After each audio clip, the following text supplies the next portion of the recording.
Hello everyone, welcome to my channel. Today I will start with the lesson of Mandi Adavu. Mandi means sitting down completely on the floor, balancing on the toes. So the heels will be up and you have to balance on the toes and do the Adavus. So let's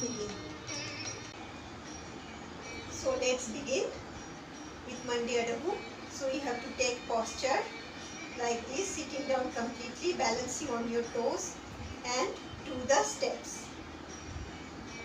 Ta, te, ya, ta, ta, ta, thi, te, ya, ta, ta, ta, ta, te, ya, ta, ta, ta, thi, te, ya, ta, ta, ta.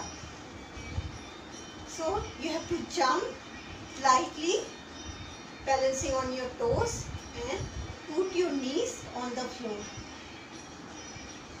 Ta, te, ya, ta, ta, ta, thi, te, ya, ta, ta, ta. So if you are a beginner, so starting you will feel little pain on your knees while doing the steps, but gradually you will pick it up. So first do it very slowly and tap your knees on the ground very lightly so that you don't get hurt. Ta, te, ya, ta, ta, ta, thi, te, ya, ta, ta, ta. So the hand is